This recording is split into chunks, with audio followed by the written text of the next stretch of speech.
박수로 시작하도록 하겠습니다. 오늘 굉장히 날씨가 더운데 찾아주셔서 감사하고요. 저희 회사가 또 공교롭게 또 언덕에 있어서 올라오실 때 런지 하시면서 올라오시느라고 너무 고생 많으셨습니다. 예. 오늘 제가 1시간 정도 준비한 내용은 이 내용입니다. GEO 시대의 브랜드가 살아남는 법, 그 다음에 그 가운데 이제 굉장히 핵심적인 검색 데이터, 그다음에 검색 데이터가 마케팅 브랜딩과 어떻게 연결되는가까지 이야기를 좀 진행하게 될 것 같습니다. 먼저 GEO 이야기를 좀 시작하겠습니다. 아마 오늘 제일 많은 분들이 오신 이유 중에 하나가 이 GEO와 관련된 이유가 아닐까 생각합니다.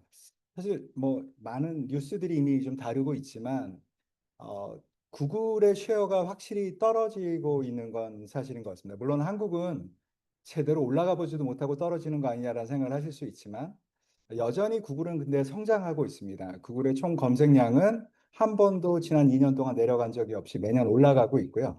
다만 전체 쉐어로 봤을 때 미국이 드디어 92.9%에서 89.7%로 2년간 내려갔습니다. 큰 폭인지 아닌지가 좀 미묘한 숫자가 떨어진 것처럼 보이는데요. 그 이유는 구글이 전통적인 검색 엔진에 머물지 않고 자기들 스스로도 이미 AI 검색으로 변화하고 있기 때문에 일정 부분 수성이 되고 있는 것이라고 저는 생각합니다. 그럼에도 불구하고 내년쯤이 되면 대략 전통적 검색의 쉐어가 25% 정도는 더 내려갈 거다라고 이야기를 하고 있습니다. 여기서 전통적 SEO라는 것, 검색 엔진이라는 걸 구글로 해석을 하시면 안 되고요. 우리가 흔히 알고 있는 이전의 로직으로 나오는 검색의 쉐어가 좀 내려갈 거다. 결국은 AI 기반의 검색들이 검색 엔진의 주류를 이루게 될 거라는 걸로 해석을 하시면 될 것 같아요. 그다음에 이제 오른쪽은 지난 위클리 기반으로 얼마나 많은 사람들이 생성형 AI를 열심히 쓰고 있는가인데 보시다시피 지금 죄송합니다. 약 4억이죠. 이 주 기준으로 4억 정도의 사람들이 액티브하게 사용을 하고 있습니다. 저건 뭐 숫자가 중요한 게 아니라 저렇게 빠르게 성장하고 있다는 것이고요. 그 주된 사람들이 20대에서 30대가 압도적으로 50% 넘게 포션을 가지고 있다고 합니다. 그러니까 앞으로 올 시대가 어떻게 변화할지를 보여주는 숫자가 아닌가 생각합니다. 자, 이건 뭐 큰 이야기는 그렇고 오늘 이제 오신 분들의 머릿속에 이번 기회에 GEO를 좀 정리해보자. SEO하고 정확히 어떻게 구분해야 되는지. 사실 제목을 보면 SEO는 이미 다 아시는 분들이 오신 걸 것 같기도 한데, 사실은 구분을 좀 할 필요가 있습니다. 도대체 SEO, AEO, GEO 이게 다 무슨 이야기야? 라고 했을 때, 일단 SEO는 우리가 잘 아는 거죠. 검색 엔진에서 우리의 웹사이트가 잘 노출이 되도록 하고 결국 우리가 SEO에서 기대하는 바가 뭡니까? 우리 웹사이트로 올거닉 트래픽을 끌고 오는 거죠. 그죠? 그러다 보니 초점이 우리 웹사이트에 한정이 되어 있다면 GEO는 좀 달라요. GEO는 당연히 구글 같이 AI 모드를 들고 있는 검색 엔진의 경우에는 거기에서 우리 웹사이트가 노출되는 것도 중요한 관심이지만 그걸 넘어서서 챗GPT에서 검색하고 있는 사람, 퍼플렉시티에서 검색하고 있는 사람들에게도 우리를 드러내고 싶다라는 생각이 있는 거죠. 거기까지를 포함하는 게 GEO라고 봐야 됩니다. 따라서 SEO와 GEO를 볼 때 SEO는 좀 올드한 느낌이 있고 GEO는 좀 더 최신인 것 같지만 사실은 그 두 가지가 굉장히 연결이 타이트하게 되어 있습니다. 왜 그런지는 뒤에 가서 더 이해를 하실 거고요. 몇 가지 이 장표에서 좀 짚고 넘어가야 되는 게 있는데요. 일단 SEO는 키워드를 중심으로 한 시책이 일반적이었습니다. 물론 최근 들어서 좀 달라지고 있었던 상황이었지만 기본적으로는 키워드가 중심이었고 그다음에 링크 같은 걸로 신뢰도를 측정했다라는 특성이 있었죠. 근데 이거에 비해서 GEO는 키워드가 아니라 그 사람이 기대하는 뭔가 질문을 하는 사람이 이야기하는 의도 전반을 커버하는 거에 더 집중이 되어 있고요. 그리고 되게 중요한 건 얘는 신뢰도를 링크로 하는 게 아니라 우리가 써놓은 모든 글들과 문서들의 벡터 값을 가지고 신뢰도를 측정합니다. 어떻게 하는 건지 뒤에 다시 말씀을 드릴게요. 그리고 SEO는 기본적으로 페이지 단위로 랭크를 합니다. 그런데 얘는 그리고 그렇게 보여주죠. 그 개별 URL을 검색 결과에 보여주잖아요. 근데 GEO 같은 경우에 굉장히 중요한 게 우리 웹사이트가 아닌 다른 것까지를 포괄적으로 멀티 소스를 이용해서 결과를 보여준다는 거예요. 한 브랜드에 대한 이야기를 하더라도 한 소스에서만 절대 안 가져오고 굉장히 다양한 소스에서 가져온다. 그리고 또 굉장히 중요한 특징이 뭐냐면 SEO는 국가별이라면 GEO는 언어별입니다.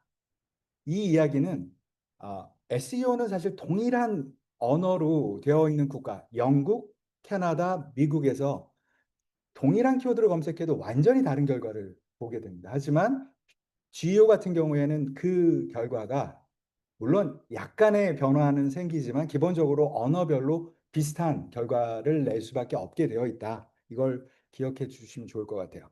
자, 제가 이게 연결돼 있다라고 이야기를 드렸던 이유는 기본적으로 SEO와 AEO와 GEO가 이렇게 하나의 연장선상 안에 있는 변화다, 진화다라고 이해를 하셔야 돼요. 특히 그 SEO에서 AEO로 갈 때는 사실은 AEO를 별도로 생각한 게 아니라 SEO의 한 부분으로 보고 시작이 됐었습니다. 이게 언제 시작이 된 거냐면 2014년도에 여러분들 구글에서 그때 당시에 검색을 하면 갑자기 1위부터 10위가 나오는 게 아니라 1위 자리에 내가 질문한 거에 대한 답이 그냥 텍스트로 나왔던 걸 보셨을 거예요. 대부분 그 텍스트로 나왔던 그 자리를 피처드 스니펫 또는 앤서 박스라고 이야기를 했던 곳이고요. 그곳에 나오는 컨텐츠는 1위부터 10위 안에 있었던 URL 중에 특정한 한 곳에서 얻은 걸 종합해서 보여줍니다. 그리고 기본적으로 질문한 것에 핀포인트로 맞춘 답이 거기 위에 올라가는 거예요. 그래서 그런 형태로 질문에 대한 답을 하는 시대. 그리고 또 마침 그때가 그 아마존의 에코 같은 알렉사 같은 보이스 에이전트가 확 퍼지고 우리 한국에선 누구 같은 에이전트가 퍼지면서 누가 다 이걸 모바일에서 손으로 검색하겠어요? 이제 보이스 인터페이스로 바뀌게 될 거예요라는 이야기가 한참 나오던 때예요. 그리고 사람들이 그냥 타입으로 검색할 때와 말로 검색할 때 검색어의 패턴이 달라지는 걸 대응하기 위해서 적극적으로 구글도 AI를 도입하게 됩니다. 이제 허밍버드 같은 엔진들을 알고리즘을 사용하게 되면서 빠르게 검색 엔진이 AI를 적용하는 기술로 들어가면서 이제 AEO가 되게 주목을 받았던 것이고요.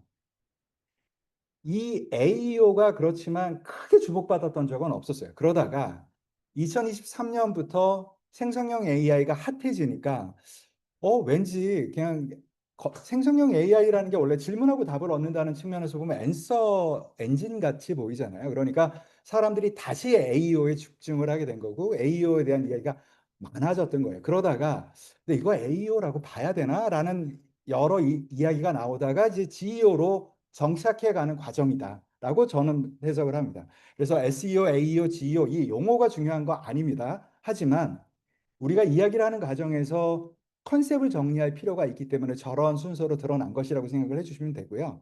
사실 저 안에는 안 나타나 있지만 정말 중요한 건 뭐냐면 2019년도에 저기 위에 작은 글씨로 이렇게 써 있는 거 있죠? 여기에 위에 검색 엔진에 적용된 기술이 이제 2097년부터 지금까지의 굉장히 중요한 알고리즘의 점프들이 있었던 걸 좀 위에 적어놨는데요. 그 중에서 2019년도에 있었던 버트라고 하는 자연어 처리와 관련된 인공지능 기술이 도입이 되면서부터 굉장히 빠르게 검색 엔진들이 변화하게 됩니다. 사실은 지금 우리가 말하는 GEO도 그 영향 하에 있는 로직이라고 생각을 하시면 돼요.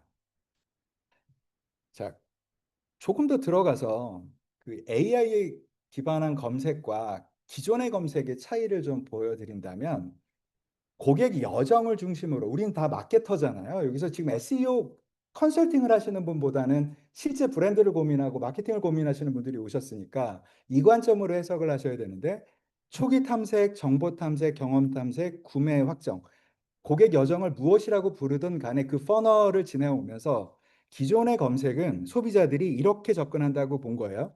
스마트폰 추천 또는 화면이 큰 스마트폰 추천을 검색한 뒤에 갤럭시 와이드 7 또는 갤럭시 메가라는 게 있다는 걸 알게 된 거고 그걸 검색을 하고 그 다음에는 갤럭시 와이드 7 단점, 후기, 성능 비교 같은 걸 검색을 하고 그 다음에 마음의 결정을 하고 나면 중고는 혹시 없을까 해서 갤럭시 와이드 7 중고 또는 출시일 같은 걸 검색을 하는 이런 탐색의 여정이 실제로 존재하고 그것들이 검색어에 반영이 된다고 생각하고 그것들을 하나하나 리딩하면서 검색 결과들을 만들어 제공했던 거예요.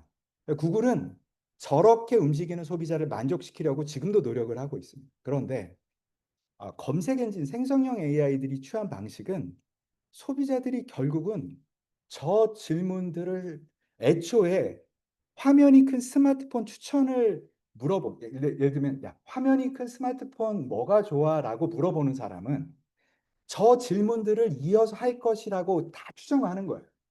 그래서 애초에 답을 할 때 그 전체 질문에 대해서 내가 다 답해 줄게 하고 쫙 던지는 겁니다. 그래서 보시면 이 한 페이지 안에 정보 탐색, 경험 탐색, 구매 확정, 구매 사이트까지의 연결을 한꺼번에 그 안에서 던지는 거죠. 만약 저게 저렇게 던져진다면 저거에 극렬하게 반응하는 사람도 있고 왜 이렇게 오버를 해 하는 사람도 있어요. 아직 생성형 AI들은 정확하게 갈 방향을 확정적으로 정한 건 아닌 것 같아요. 다만 저런 실험들을 계속하고 있습니다. 특히 퍼플렉시티를 보면 과감하게 구매할 수 있는 구매 링크까지 던져주기도 하거든요. 다만 여러분들도 가게 들어가셨는데 뭐 있나 하고 보러 왔는데 갑자기 물건 하나 짚고 이거 사라고 막 광고하면 여러분은 기쁜 건 아니잖아요. 오히려 내가 충분히 조사한 뒤에 뭔가를 하고 싶다는 생각을 할 수 있기 때문에 지금 이 상태가 꼭 성공적이지는 않습니다. 그 이유가 구글이 아직 2.4%만 떨어진 이유라고 생각하고요. 여러분들 뭔가를 검색을 하는데 갑자기 얘가 답을 길게 하면 어때요? 너무 기쁘세요? 어떻게 보면 좀 짜증나죠. 오히려 그냥 구글이 평상시에 해주시 링크 주고 내가 알아서 판단하게 해주는 게 편할 때가 있어요. 그래서 지금 보면 대략 80% 정도는 기존 검색이 충분히 만족감을 주고 있고 나머지 20% 정도가 생성형 AI 스타일의 답을 해주는 걸 기뻐하신다고 합니다. 그래서 이런 차이가 있다. 그리고 이런 상황들의 변화 때문에 계속 이 상황은 유동적일 수밖에 없다라는 이야기 좀 드립니다. 자, 그런데 어, 기존 검색 방식하고 AI에 의한 검색이 뭐가 다른가를 좀 이해를 할 필요가 있습니다. 뭐 많이 이젠 들어서 익숙하시지만 결국은 인베딩 기술 방식으로 검색이 변했다라는 거거든요. 예전에는 해당하는 키워드가 그 문서에 있는지, 있다면 어느 위치에 있는지, 얼마나 많이 나오는지, 관련된 키워드가 몇 번 나오는지 등을 카운팅을 했던 거예요. 그래서 예를 들어서 어, 피카소의 그림이라고 검색을 하면 문서 안에 피카소나 그림이라는 단어가 몇 번 나오는지를 본 거예요. 그래서 예전에 되게 유치한 짓 많이 했잖아요. 하얀 글씨체로 바탕이랑 똑같은 글씨체로 피카소, 피카소, 피카소, 그림, 그림, 그림 뭐 이런 짓들도 예전에 했었다고요. 그리고 그러다 보니까 뭐냐면 검색을 할 때 피카소의 회화 작품을 찾아줘라고 검색을 하면 그림이라고 들어가 있던 건 안 나오는 거죠. 왜냐하면 그림과 회화가 다른 글씨잖아요. 그래서 어떻게 했냐면 그때는 SEO 업자들이 가서 회화를 위한 별도 페이지를 똑같은 걸 또 만들려고 했죠.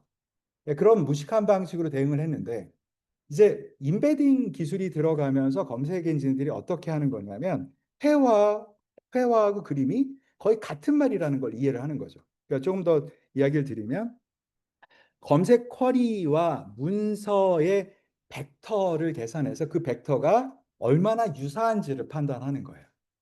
우리가 어렸을 때 벡터 내적 구하기 했었잖아요. 내적 구하기 또는 내적을 뒤에 있던 코사인 값을 뒤로 해서 코사인 유사도로 계산을 해서 내적이 얼마나 큰가 혹은 코사인 값이 1에 가까운가로 계산을 해서 두 벡터가 비슷하면 거의 같은 뜻이야. 이런 식으로 판정을 하는 거죠.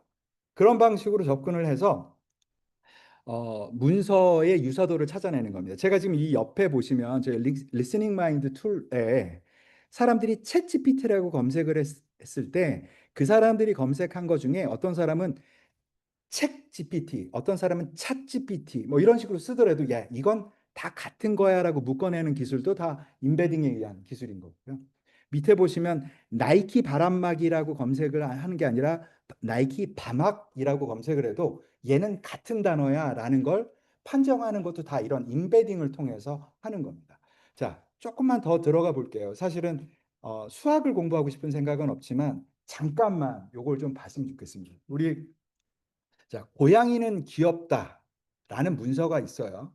그래서 애완동물, 귀여운 애완동물이라는 검색을 찾았을 때 이 문서를 제공을 했을 때 정확하게 애완동물과 고양이가 같은 단어는 아니지만 인베딩 안에서는 이 쿼리에 대해서 이 문서가 관련성이 있다고 제시를 해줄 수 있거든요.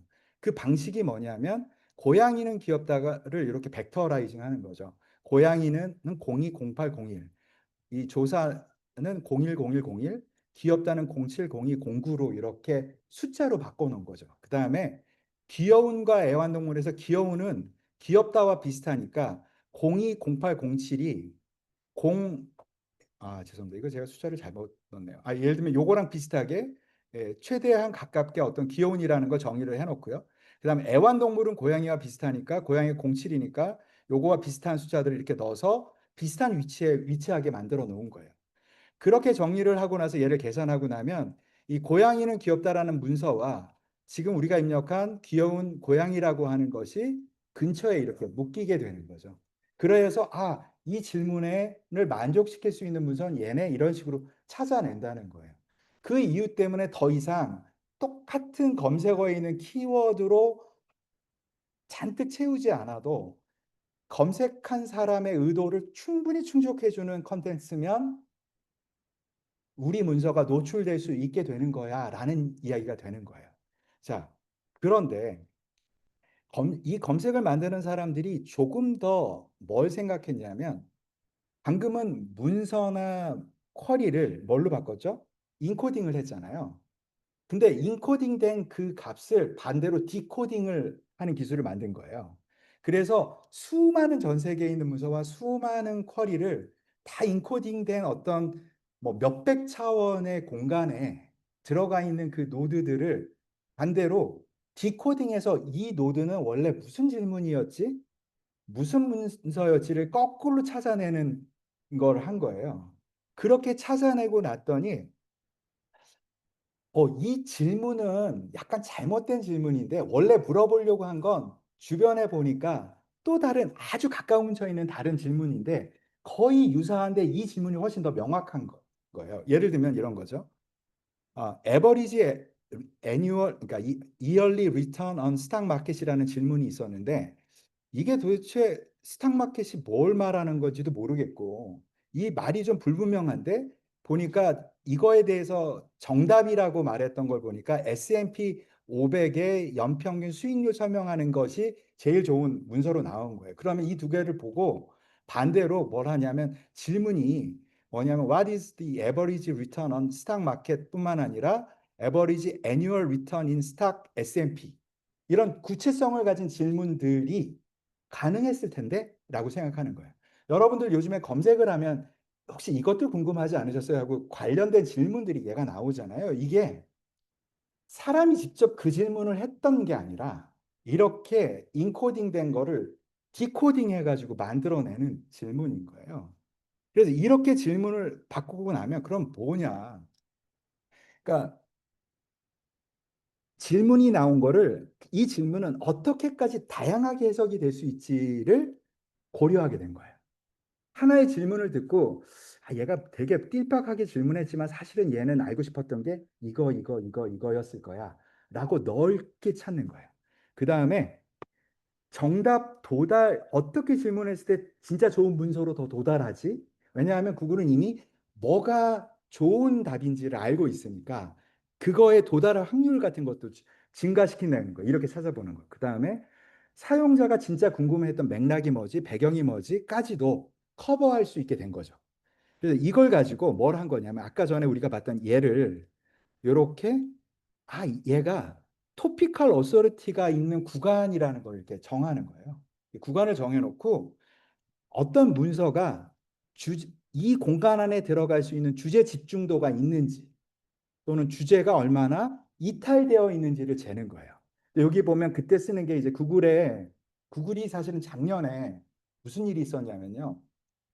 걔네들의 기술 문서가 갑자기 왕창 노출된 적이 있었어요. 아마 기사로 보신 적 있었을 거예요. 근데 그때 문서 양이 너무 많아서 처음에는 별 해석이 없다가 나중에 사람들이 읽어보다가 와, 이거 우리가 생각했던 대로 진짜 이렇게 하고 있었네라고 할 때 나왔던 게 뭐냐면 사이트 레디우스랑 사이트 포커스라는 것들이었어요. 토피컬 어서리티를 정할 때 문서가 얼마나 특정 주제의 신뢰도가 높고 권위가 있고 할 때 이런 걸 쓴다라는 걸 처음으로 알게 된 거예요, 구체적으로. 근데 이 사이트 레디우스라는 건 뭐냐면 해당하는 문서가 중심 주제로부터 얼마나 이탈했는지를 보는 거예요. 그리고 포커스는 그 해당하는 문서가 그 클러스터, 그 주제 클러스터에 얼마나 포함되는가, 집중되어 있는가를 보는 거죠. 그래서 웹사이트를 볼 때 구글은 그냥 우리로 볼 때는 사이트 맵처럼 보이지만 얘는 거대한 토픽 클러스터들이 공간 안에 떠 있는 상태로 얘를 보게 되는 거죠.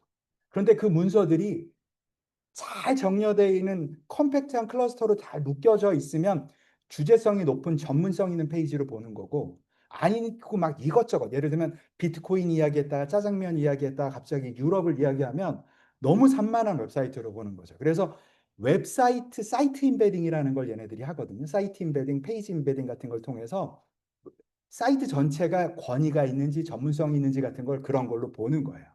예.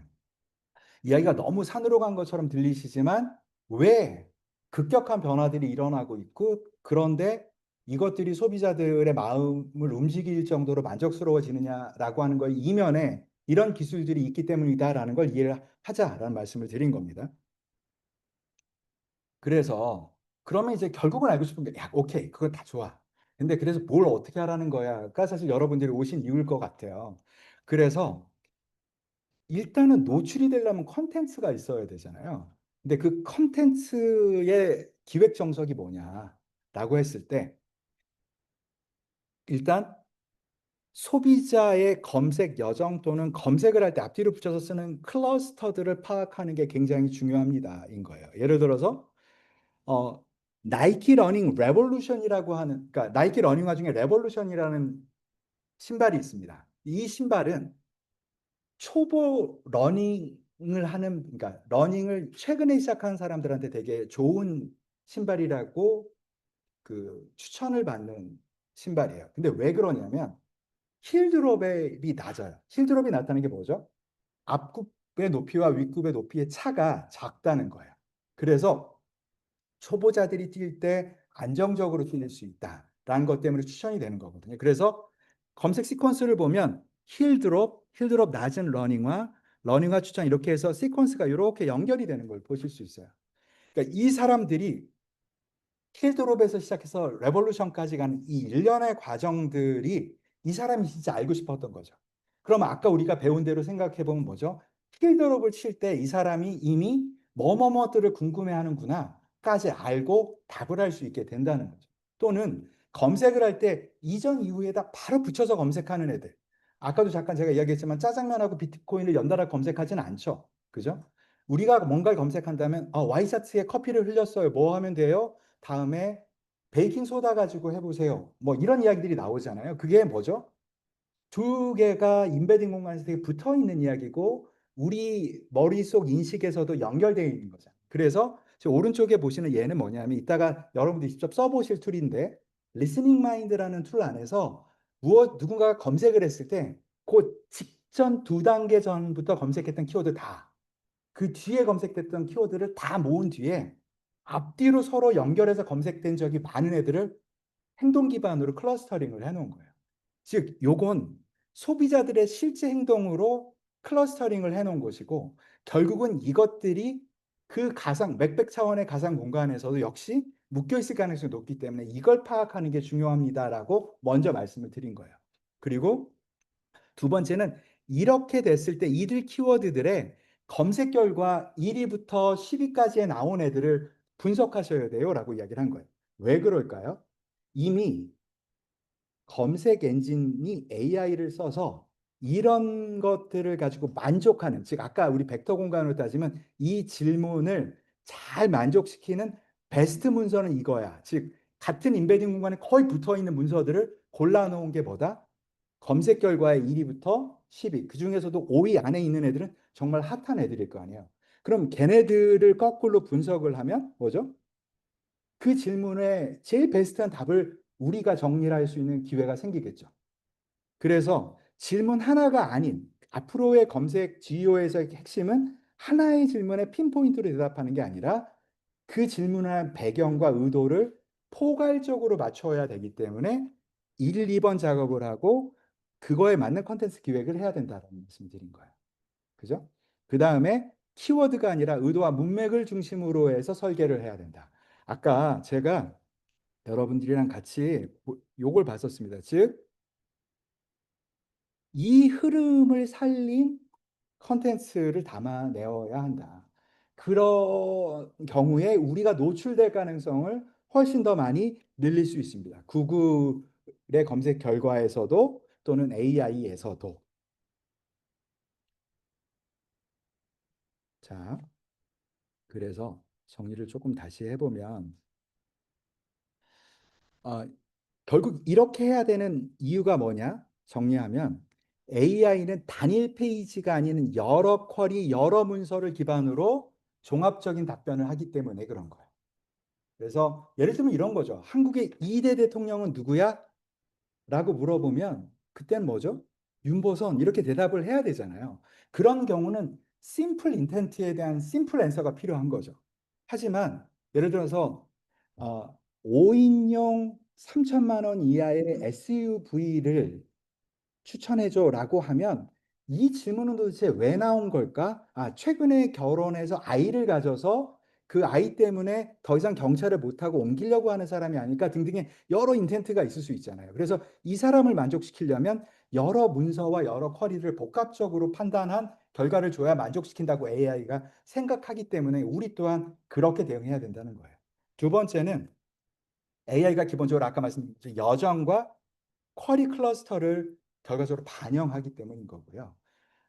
특히 아까 힐드롭부터 레볼루션으로 갔던 그런 과정, 그 다음에 앞뒤로 붙였던 것들, 그리고 그런 것들을 참고를 한다라는 거예요. 그리고 또 하나는 제가 이 말씀 드리는 가장 중요한 게 뭐냐면 구글의 AI 모드, AI 오버뷰의 결론은 구글이 1등부터 10등 사이에 보여주고 있는 애를 걔네들은 이미 알잖아요. 뭐라고 1등부터 10등을 채울 건지. 그러니까 또 다른 엔진 하나를 써서 그 10개의 컨텐츠를 옆에서 종합한 걸로 AI 오버뷰를 보여줘요. 아까 제가 AEO 시절에는 거기에 하나의 URL로부터 답을 찾는다고 했는데 구글은 AI 오버뷰를 어떻게 하냐면 이 10개의 문서를 다 종합해서 얘를 꾸민다고요. 그러니까 상위에 나온 애들이 더 많이 인용이 되는 거죠. 마찬가지로 한동안 퍼플렉스티를 이렇게 의심했거든요. 얘네들이 뭔가 질문이 나오면 뒤에서는 구글에 가서 검색을 하고 검색의 1위부터 상위 거를 다 읽은 뒤에 걔를 종합해서 내는 거다라고 하는 거죠. 구글의 등에 올라타서 좋은 결과를 내고 있는 거야라고 본 거예요. 그 말은 뭐죠? 계속 검색 시퀀스나 이런 것들을 고려한 구글의 검색 결과 상에 노출되는 것들을 계속 봐야 된다는 거예요. 그게 이제 3번이랑 연결되는데 신뢰받고 반복 노출되는 것이 되게 중요해요. AI가 인용할 때는 어쩌다가 검색 결과에 한두 번 나오는 애들은 중요하지 않다고 생각하는 거예요. 근데 반복적으로 나오는 거예요. 아까 제가 여러분들한테 그 보여드렸을 때 이런 클러스터 아까 보여드렸잖아요. 이 클러스터는 아까 어떤 키워드를 검색했을 때 그 이전 이후에 검색된 수천 개의 키워드를 모아서 연결한 그룹이라고 말씀을 드렸어요. 그 개별 그룹들마다 특정한 URL들이 있을 거 아니에요. 그런데 보세요. 보통 하나의 검색 결과에는 몇 개의 URL이 나오죠? 10개가 나오잖아요. 그러면 이 안에 500개의 키워드가 있었다면 URL로는 몇 개가 있죠? 5,000개가 있어야 되잖아요. 그런데 실제로 카운팅해 보면 5,000개가 안 돼요. 2,000개도 안 됩니다. 뭐 2,000개, 3,000개쯤 되는데 왜 그렇게 적을까요?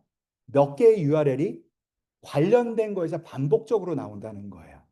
그 말은 그렇게 반복적으로 나오는 컨텐츠들이 되게 중요하다는 거예요. AI들도 그걸 알고 있는 거예요. 그래서 그걸 같이 분석해야 된다는 거거든요. 근데 생각해 보시기에 이 일이 엄청난 노가다를 수반할 것 같잖아요. 그죠? 그래서 사실은 저희 리스닝 마인드는 지난 뭐 몇 년 동안 계속 이 짓만 했던 회사라서 아예 이걸 만들어 놓은 거예요. 그래서 어떤 키워드를 검색했는데 러닝화 추천이라고 검색했을 때 연달아 따라 나오는 키워드들을 수천 개를 모으고 그걸 관련된 클러스터로 묶었을 때 걷기 좋은 운동화라고 타이틀링이 되어 있는 요 그룹에 제일 영향력이 많았던 많이 노출된 URL을 자동으로 정리해 주는 거죠.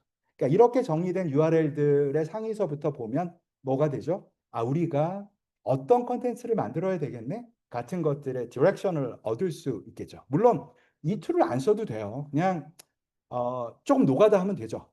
그래서 한 3, 400개의 키워드의 검색 결과들을 보고 앞에 것들을 계속 따서 분석하면 비슷하게 나올 수 있죠. 다만 이제 그걸 얼마적으로 기계적으로 할 거냐. 어떤 분은 파이썬을 가지고 뭐 함수 만들어서 하시는 분도 계실 거고 저희 같은 이런 툴을 쓰시는 분도 계시겠지만 핵심은 그것이 굉장히 중요한 스텝이 된다라는 것이고요. 그리고 그렇게 해서 찾아낸 것들을 기반으로 검색어 분석을 하는 거죠. 아, 이런 키워드들을 연달아서 검색했다면 어떤 목적이었겠는데 어떤 분석이 가능하고 그 사람들은 어떤 상황이었겠구나 같은 것들을 확인하고 그것들을 기반으로 뭐를 하느냐면 컨텐츠를 페르소나를 정하는 거죠. 아, 이런 사람이고 이런 목적으로 이렇게 돌아다녔던 이런 페르소나였겠는데 같은 걸 정할 수 있겠죠. 그래서 어떤 상황에 어떤 페르소나가 있다면 뭐가 나오죠? 컨텐츠가 만들어질 수 있잖아요. 그죠? 그리고 그들이 썼던 키워드, 여러분의 검색어는 뭐죠? 압축된 질문이죠. 검색어 쿼리는 압축된 질문인 거예요. 그 질문을 기반으로 뭐를 만든다? 결국 질문을 하면 컨텐츠를 만들어낼 수 있는 거예요. 그래서 이런 것들을 보시는 게 굉장히 중요하다. 아, 언뜻 보면 제가 여러분들께 아주 달콤한 이렇게 바꾸면 1등 돼요. 이렇게 나오면 무조건 나와요를 말씀드린 게 아니라 아무리 AI가 더 발전해도 이 방식에서 멀리 벗어나기 어렵다는 거예요. 그래서 1년, 2년, 3년 안에 바뀌지 않을 기본적인 접근을 말씀드린 거고 이렇게 접근을 해 가시면 반드시 더 많은 노출이 가능한 컨텐츠 그리고 높은 토픽 권위를 가진 사이트를 가지실 수 있게 됩니다. 그래서 어떻게 보면 옛날에는 좀 검색 엔진을 속이거나 하는 게 가능했던 시절이었는데 이젠 진짜 그게 불가능해지고 진심으로 우리 회사가 몸담고 있는 산업의 전문성을 가지고 회사가 미디어가 돼야 되는 시대가 된 거예요.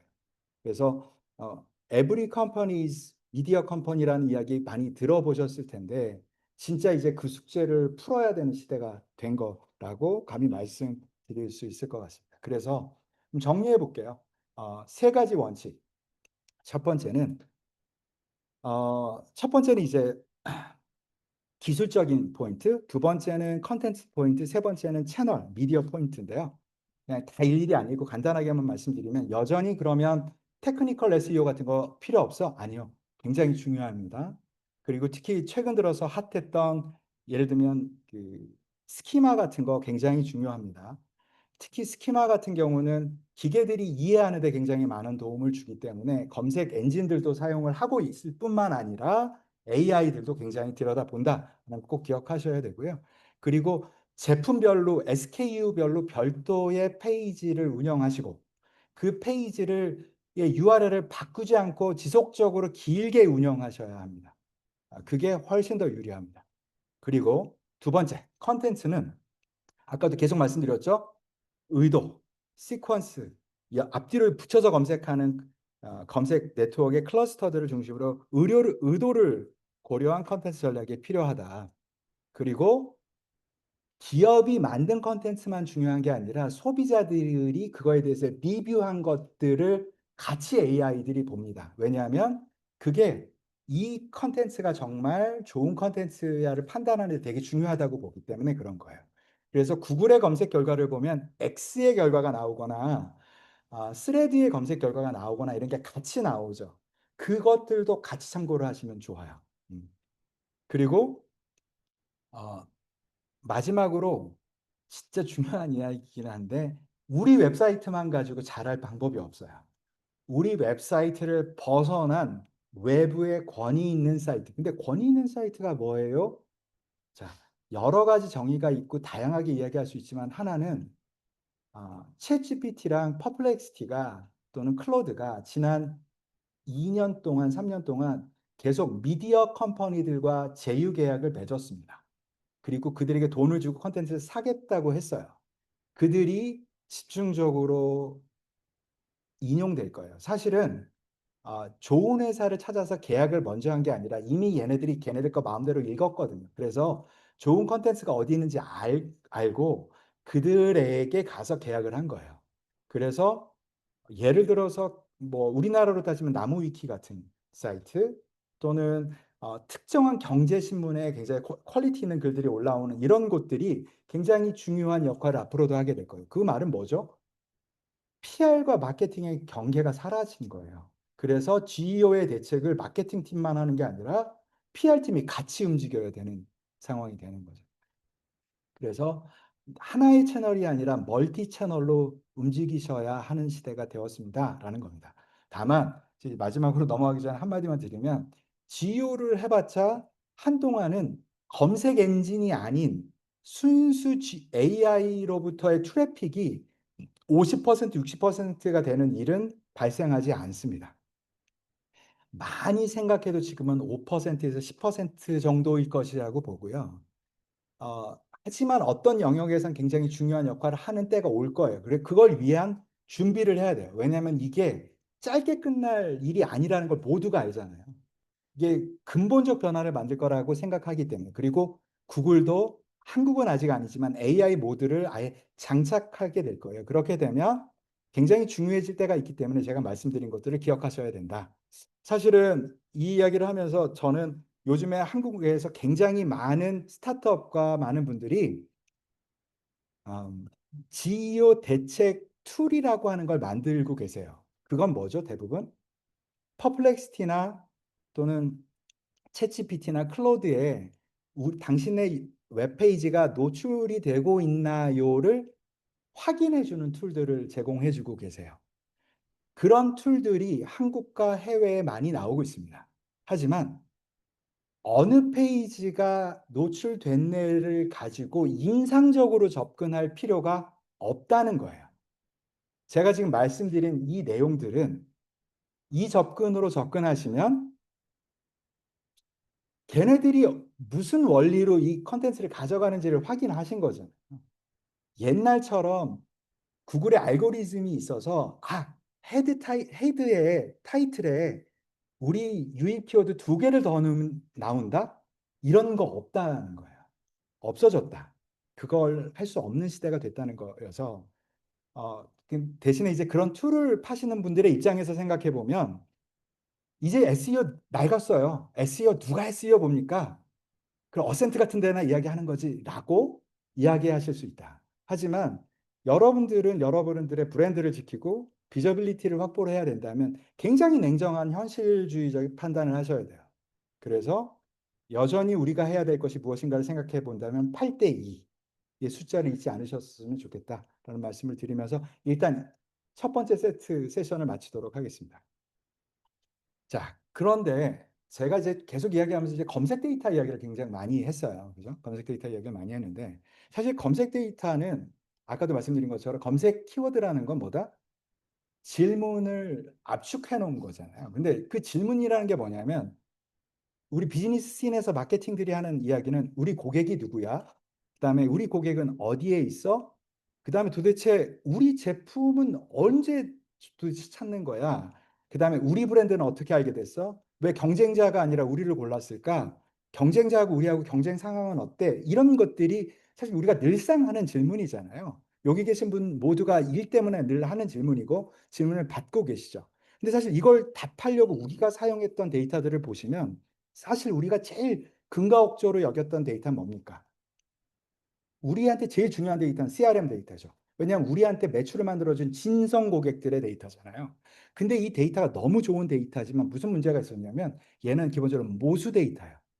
예, 파셜 데이터라고요.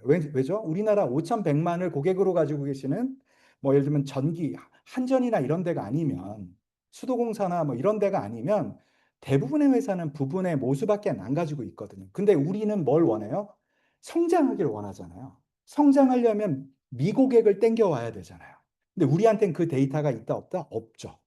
그렇기 때문에 이 데이터를 얻고 싶은 건데 그걸 얻기 어려우니까 누굴 만나냐면 이런 엠브레인, 닐슨 코리아, 칸타 코리아 같은 데를 불러서 우리 미고객을 알려줘라고 하는 거라고요. 근데 그 미고객을 알기 위해서 하는 방법이 뭐죠? 패널 조사를 합니다. 그럼 우리나라에서 제일 큰 패널이 엠브레인이 가지고 있는 100만 정도 가진 패널이 있고요. 그다음에 좀 최신 회사 중에서 오픈 서베이 같은 경우가 한 10만 정도 액티브 패널을 가지고 계세요. 엄청 훌륭하지만 5,100만에 비하면 터무니없이 아직은 작죠. 그러니 얘네들도 좋은 데이터이긴 하지만 패널 데이터이다 보니 작을 수밖에 없어요. 즉 편향이 있을 수밖에 없죠. 즉 편향이 없으면서도 진짜 믿을 만한 전수 데이터가 뭐가 있을까라고 보면 소셜과 서치 데이터가 보이는데 사실 서치 데이터는 우리가 억세스하기 어려웠죠. 우리가 네이버도 아니고 구글도 아니니까. 그래서 우리가 대신에 열심히 봤던 게 뭐죠? 소셜 데이터예요. 근데 사실 우리 이 소셜 데이터는 너무 훌륭한 데이터이지만 여기 보시면 갓생을 살고 계시는 오운환을 끝낸 어떤 여성분이 인스타그램을 올린 거예요. 보시면 아주 멋진 글로 마무리를 하는데 이분 이제 자기 전에 이제 9시에 올린 거거든요. 그리고 이제 11시쯤에 갑자기 꼬르륵 소리가 들려서 뭘 검색하시냐면 살안찌는 야식, 뭐 이런 살안찌는 배달 음식 이런 걸 검색한대요. 사실은 인간이 다 이렇잖아. 이렇게 약간 모순되는 행동들을 하는데 우리 마케터들은 뭐가 필요해요? 이렇게 멋진 모습도 필요하지만 사실 이런 욕망과 관련된 거가 필요하죠. 근데 이건 얻을 방법이 검색 데이터 안에 있기 때문에 구하기가 어려웠던 거예요. 그래서 이 두 가지를 다 보기 위해서 소셜도 봐야 되지만 검색 데이터도 봐야 된다라는 겁니다. 근데 제가 지금 말씀드리는 검색 데이터라는 건 검색 키워드죠. 그다음에 검색량, 검색자 데이터, 그다음 검색어와 관련해서 비딩할 때 얼마가 들지 같은 CPC 데이터, 그다음 검색 결과 아까 제가 말씀드린 그 검색 의도를 알 수 있는 여러 데이터들이 다 필요한 거예요. 그걸 다 묶어서 검색 데이터라고 부르는 거죠. 근데 한국 사람들이 한 달에 하는 어느 정도 검색하는지 혹시 아세요? 한국 사람들이 검색하는 총량 150억 번 정도 검색을 합니다. 그때 사용하는 키워드의 개수가 한 2억 개쯤 되거든요.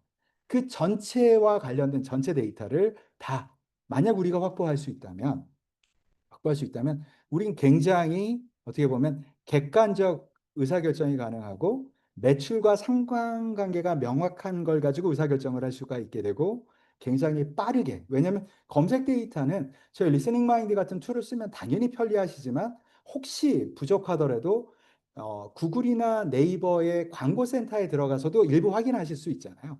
그런 것들만 봐도 되게 빠르게 의사결정이 가능하죠. 그 다음에 단순해서 누구나 의사결정을 동일하게 내리는 데 도움이 많이 된다는 겁니다. 사실 이렇게까지 제가 주장하는 거에 대해서 야, 그 너무 오버 아니냐라고 하실 수 있으나 저는 이렇게 생각해요. 우리가 하루 종일 지금 스마트폰을 만지잖아요. 결국은 화장실을 갈 때나 자고 일어나서나 심지어 예배 시간에도 스마트폰을 만지고 있다는 말은 뭐냐면 하루 종일 우리의 지금 상태를 우리의 의도를 어디에다가 넣는 거냐면 검색 엔진이나 소셜에다 옮기고 있다는 거. 그래서 그 데이터를 분석하는 게 의미가 있는 거다라는 주장을 하는 겁니다. 자, 그러면 오케이, 검색 데이터 좋다는 걸 알겠어. 아까 GEO를 위해서도 필요하다는 건 알겠는데 구체적으로 우리가 하는 일과 어떻게 연관되는가?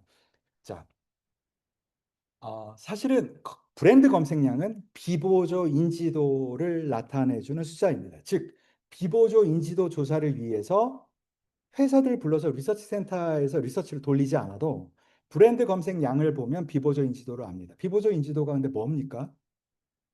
자, OTT 브랜드 중에서 여기서 아시는 거에 저 스티커를 좀 붙여주세요. 티빙 있고 뭐 그 뭐죠? 저 넷플릭스 있고 막 이렇게 있으면 거기다 이렇게 스티커 붙이는 방식으로 하면 그건 보조 인지도 조사를 한 거고요. 자, OTT에서 아는 브랜드 좀 써주세요 하면 뭐죠? 그럼 비보조 인지도를 조사를 한 거죠.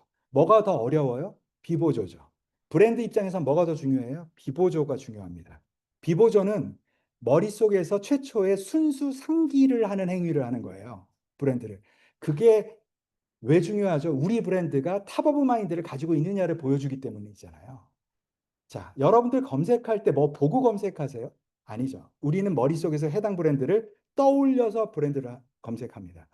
즉, 브랜드 검색이라는 건 기본적으로 뭐를 하는 거예요? 비보조 인지 행위를 하고 있는 거고 순수 상기를 하는 거예요.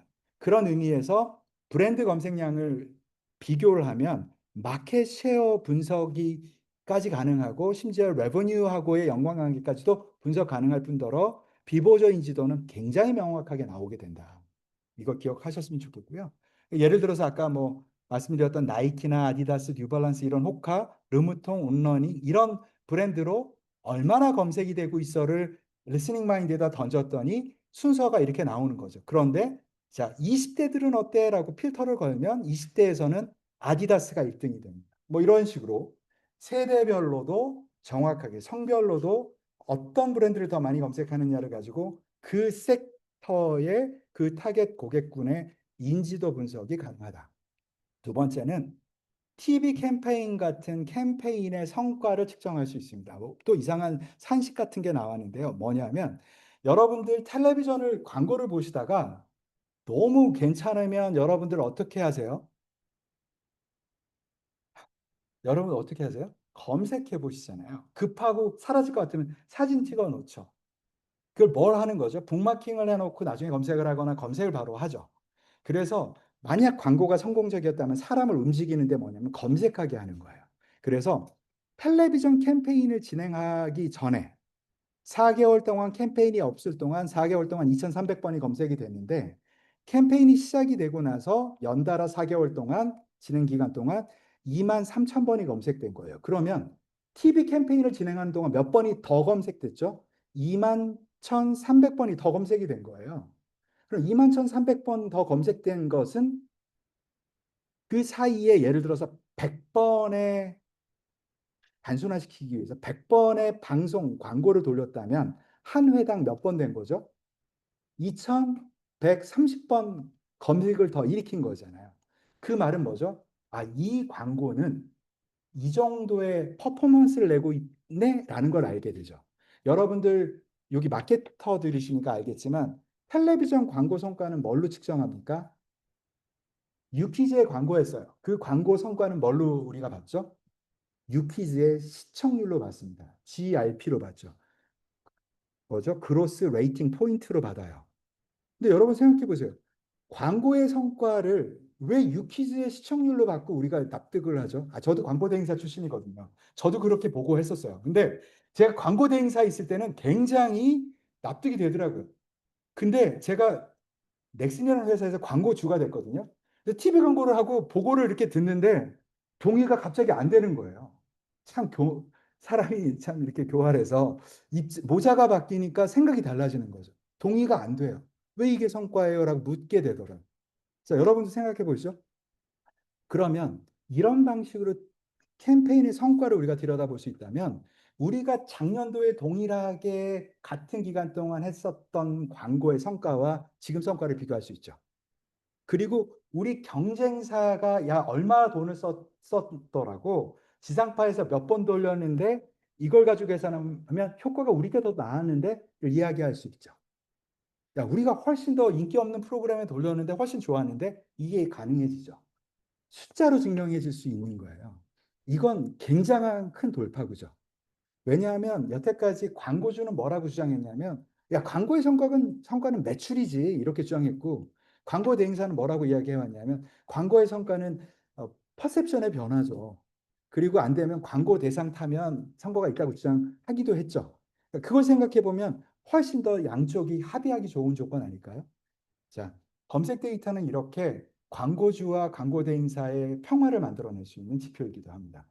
뭐 제가 농담처럼 말했지만 굉장히 중요한 의사결정의 판단이 될 수 있고 심지어 캠페인조차도 퍼포먼스 애드처럼 성과 측정을 해갈 수 있다라는 측면에서 되게 중요하다.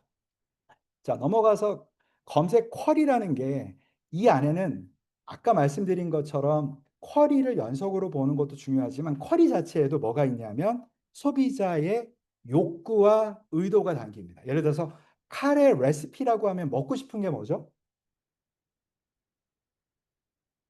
카레죠. 카레가 욕구의 대상이죠. 레시피는 뭡니까? 먹고 싶은 게 아니죠. 레시피는 뭐예요? 내가 나가서 먹으려고 한 게 아니라 집에서 해 먹으려고 하는 사람이라는 걸 알려주는 거잖아요. 근데 그 뒤에 만약 간단이라고 되어 있다면 뭐죠? 아, 이 사람은 가족끼리 해 먹을 생각이 있는 건 아니구나. 아마도 혼자 사는 사람이 아닐까? 즉 뒤에 롱테일이면 될수록 뭘 알 수 있어요? 이 소비자의 맥락을 알 수 있게 되죠. 그 사람의 의도, 환경을 알 수 있게 되는 거예요. 검색어 자체가 이렇다면 우리는 우리 제품을 구매하기 위해서 소비자들이 쓰는 모든 키워드를 확보를 할 수 있다면 우린 굉장히 뎁스 있는 분석이 가능해지게 될 거예요. 그래서 예를 들면 이런 겁니다. 이건 뭘 한 거냐면 샘표라고 하는 식품회사의 멤버들과 만날 때였어요. 이분들이 저희한테 일본에서 요즘에 K푸드가 굉장히 인기인데 비비고의 히트처럼 우리들도 정말 좋은 제품이 많으니까 일본에 들어가고 싶다. 근데 일본 사람들이 한국 음식 좋아하는 건 알겠는데 일본 사람들이 집에서 뭘 만들어 먹는지 진짜 만들어 먹는지가 일단 궁금하고 두 번째는 뭘 만들어 먹는지 알고 싶어요. 그래서 뭘 했냐면 일본 사람들이 한국 음식을 부를 때 쓰는 한국 음식명의 일본 표기법을 70개를 다 리스닝 마인드 인텐트 파인더에다 넣었어요. 넣었더니 엄청나게 많은 키워드가 나왔고요. 그 뒤에 레시피라는 단어를 붙인 애들 다 모아봤어요. 그랬더니 한 달에 몇 번 검색되냐면 380만 번 검색이 된대요. 380만 명이면 꽤나 많은 사람들이 집에서 해 먹고 싶었다는 이야기가 되겠죠. 만약 이 데이터가 없었으면 그걸 어떻게 알죠? 출장을 보내서 시노쿠보 근처에 가가지고 사람들에게 물어보러 다니죠. 혹시 집에서도 해 드시나요? 뭘 해 드시나요? 한 800패널 하면 최소한 4천만 원은 들어갈걸요? 그거를 닐슨에다가 시켜서 닐슨 재팬한테 시키면 아마 1억 정도 청구받으실 거예요. 근데 요거까지 아는데 30분밖에 안 걸립니다. 보시면 제일 많이 해 먹고 싶은 게 나물, 두 번째 지짐이, 비빔밥, 잡채, 콩나물, 김치, 제육볶음이에요. 예. 진짜 디테일하게 알 수 있잖아요. 그러니까 소비자들이 뭘 검색하는지만 가지고도 굉장히 다양한 걸 알 수 있다는 이야기 좀 드린 겁니다. 그다음에 아까도 계속 중요하게 말씀드렸지만 검색 경로 분석이 엄청나게 중요하다는 거예요. 자, 지금 보시면 맥주효모를 검색했다가 맥주효모 추천 먹는 시간을 검색했다가 갑자기 영양제를 검색을 하고 영양제 후기 비오틴 효능을 검색하는 사람들이 있었어요. 이 시퀀스를 자동으로 리스닝 마인드한테 분석을 시켰더니 맥주효모를 영양제로 소비하려는 의도를 가지고 검색하는 사람이 나온 거죠. 요걸 페르소나를 이렇게 정리를 해준 거예요. 그다음 밑을 보면 맥주효모를 검색했다가 갑자기 탈모를 붙이고 탈모 효능 이건 탈모가 되려고 하는 게 아니라 탈모를 막아보려고 하는 거잖아요. 근데 요 이야기가 쭉 나오고 이걸 분석시켰더니 탈모 예방을 위해서 맥주효모를 섭취하고 싶어 하는 사람이라는 게 나오는 거죠. 즉 시퀀스를 가지고 페르소나를 정의할 수 있다라는 것은 반대로 이걸 가지고 이들이 물어보는 질문을 구성할 수 있고 페르소나와 질문을 가지고 뭘 만들 수 있죠? 컨텐츠를 만들 수 있죠. 그게 아까 말씀드린 GEO에서도 굉장히 핵심적이라는 이야기를 드린 거예요. 자, 아까도 보여드렸던 케이스이지만 여기처럼 탈취제, 페브리즈, 스너글, 땀냄새 이런 걸로 검색을 한 사람들이 앞뒤로 붙여서 한 거를 정리를 하고 그렇게 찾아진 수천 개의 키워드 중에서 제일 많이 노출됐던 웹페이지는 뭔가 봤더니 나무 위키의 호라비 냄새라는 게 1등이에요. 그러니까 저런 웹페이지들이 소비자들의 눈에 제일 많이 들어가고 있다. 그러면 거기가 많이 들어가는 거구나가 다가 아니라 소비자들이 이런 컨텐츠를 찾고 있구나를 알 수 있는 거죠. 그래서 이걸 들여다보는 게 SEO뿐만 아니라 GEO에서도 굉장히 중요하다는 이야기를 드렸고요. 이걸 가지고 당연하지만 미디어 플래닝도 가능한 겁니다. 뭐냐면 원래 미디어 플래닝의 대원칙이 뭐죠? 인터넷이 없었을 때부터 의사결정에 제일 많은 영향을 주는 미디어, 가장 많은 사람에게 리치되는 미디어, 가장 딥하게 영향을 미치는 미디어를 찾는 게 미디어 플래닝의 핵심 두 가지 원리거든요. 그 원칙대로 보면 이 수천 개의 키워드에서 제일 많이 노출되는 웹페이지, 제일 많이 유입시킨 페이지를 보면 가장 많은 영향력을 줬다고 말할 수 있잖아요. 그렇게 보는 툴이 안에 들어가 있는 거예요. 그래서 저 작업을 물론 일일이 찾아서 노가다로도 할 수 있습니다. 다만 노가다면 재미없잖아요. 그래서 어, 의미 있는 곳에 시간을 쓰십사 이런 툴들을 만들어 놓은 것이고요. 그다음에 이제 마지막 제가 한 10분 정도만 더 이야기를 할 것 같은데요. 또 하나 굉장히 브랜딩 차원에서 되게 중요한 이야기를 좀 하려고 합니다. 여러분들 마케터로서 브랜더로서 광고 대행사의 AP로서 여러분들이 늘 고민하실 때 TPO라는 소비자의 TPO를 찾는 거 많이 이야기하시죠. TPO. TPO는 원래 패션 인더스트리의 용어인데 마케터들이 빌려다가 우리 것처럼 쓰고 있는 용어죠. 근데 이 TPO의 현대 버전이 뭐냐면 카테고리 엔트리 포인트라는 거예요. 자, 여러분들 눈앞에 지금 뭐 식사하신 뒤라 별로 안 그러실 수도 있지만 피자가 있어요. 그러면 옆에 음료수라면 뭐가 있어야 될 것 같아요? 콜라가 있어야 될 것 같죠. 어떤 분은 맥주라고 주장하시기도 하지만, 근데 치킨이 있으면 당연히 맥주가 있었으면 좋겠다는 생각을 여러분도 하실 거예요. 자, 어떤 걸 봤는데 그때 어떤 제품 카테고리가 떠올랐어요. 그 머릿속에서 나 이걸 사야 돼라고 하는 그 순간을 뭐라고 하냐면 카테고리 엔트리 포인트, 즉 구매 의사 결정으로 들어가게 하는 엔트리 포인트라는 의미인 거예요. 그래서 이 카테고리 엔트리 포인트를 찾는 것이 마케터한테 굉장히 중요하거든요. 예를 들어서 베이킹 소다 같으면 베이킹 소다의 카테고리 엔트리 포인트에 뭐가 있을까요? 원래 베이킹 소다는 왜 만들어졌죠? 효모, 그 이스터 제빵 때문에 만들어진 거죠. 그래서 제빵할 때 효모 보관하기 어려운데 베이킹 소다가 있으면 엄청 쉽게 빵을 만들 수 있어서 사람들이 다 샀던 거거든요. 근데 얘네들이 갑자기 그걸 만들던 이 아멘 해머가 엄청나게 많은 이야기를 해요. 뭘 했냐면 걔네들 웹사이트에 들어가시면 지금도 카테고리 엔트리 포인트를 찾는 이벤트를 지금도 하고 있습니다. 어디에다 이걸 쓸 수 있는지 여러분들의 경험을 공유해 주세요. 이런 이벤트를 하거든요. 근데 실제로 보면 얘를 지금 검색 데이터로 찾은 거예요. 베이킹 소다를 검색할 때 사람들이 앞뒤로 붙여 검색을 했던 적이 있는 모든 걸 모아서 정리를 했더니 화장실 청소, 흰옷 세탁, 과일 세척, 제빵 세탁기, 뭐죠 다? 이 제품이 필요하다고 생각하게 되는 순간이잖아요. 이게 나오는 거예요. 근데 보니까 한국 데이터에는 뭐가 있죠? 달고나도 있어요. 그죠? 이건 한국 사람들에게만 있는 카테고리 엔트리 포인트일지 모르죠. 즉, 원래는 기업들이 카테고리 엔트리 포인트를 할 때 뭘 했냐면 설문조사를 시켰었어요. 칸타나 이런 데를 불러서, 닐슨을 불러서 패널들에게 물어봐 달라고 하는 거죠. 그래서 어, 여러분들 피자 먹을 때 갑자기 필요하다고 생각하는 게 뭐가 있어요? 이런 질문을 던지는 거예요. 그럴 때, 그때 저는 콜라가 먹고 싶어요. 라고 묻는 거는 일반적 조사고, 반대로 콜라는 언제 필요하다고 느끼세요? 라고 거꾸로 묻는 거예요. 그 카테고리 엔트리 포인트를 찾는 거죠. 이런 질문들을 통해서 그런 걸 찾는데 그때 축을 어, 목적 또는 느낌, 타이밍 또는 상황 또는 누구와 함께 예를 들면 어머니랑 같이 있으면 뭐 여자친구가 있으면 뭐 이런 이야기들로 찾는 거죠. 그다음 장소와 연결된 것, 그다음에 누구를 위해서 뭐가 필요해. 예를 들면 카네이션 같은 거는 뭔가 어버이날 선물 뭐 이런 식으로 떠올리잖아요. 이런 식으로 질문을 할 구조를 잡고 질문을 하는 방식으로 여태까지 찾았던 거예요. 그런데 여러분들 서베이를 하면 욕구와 관련된 거나 내밀한 거는 이야기 안 합니다.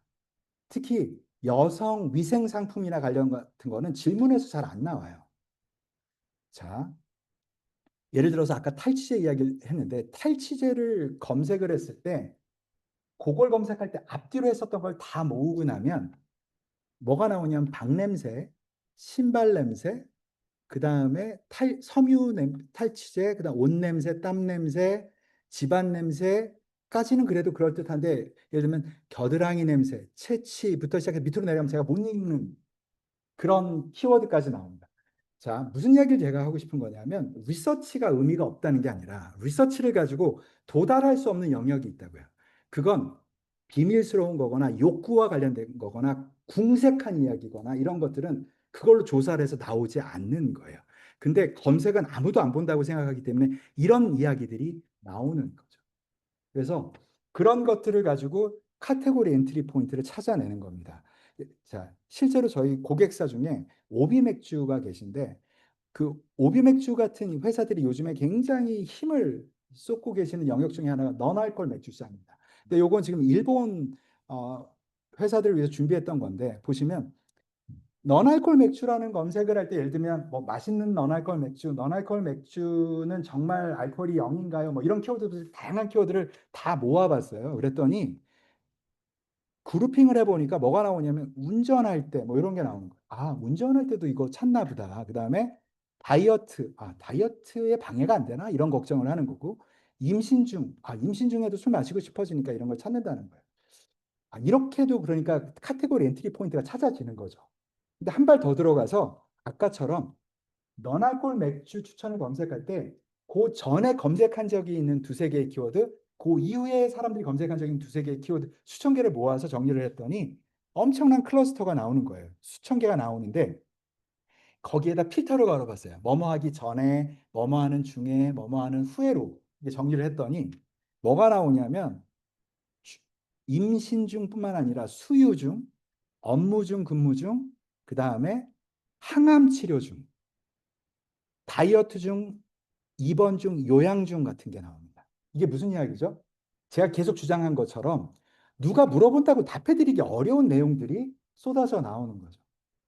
저걸 아는 게 결국은 왜 중요하냐면 우리가 이런 일을 하죠. 자, 야, 술은 마시고 싶은데 술을 못 먹는 상황이 있잖아. 그래서 너알콜 맥주를 만들자고 하는 게 뭐죠? 상품 기획, 그러니까 상품을 개발하는 사람들의 논리죠. 그리고 마케터들한테 찾아가서 야, 이거 좀 잘 팔아봐. 이러잖아요. 그럴 때 우리는 뭘 찾아야 되냐면 옛날 말로 하면 TPO, 지금 말로 하면 카테고리 엔트리 포인트를 찾아야 되죠.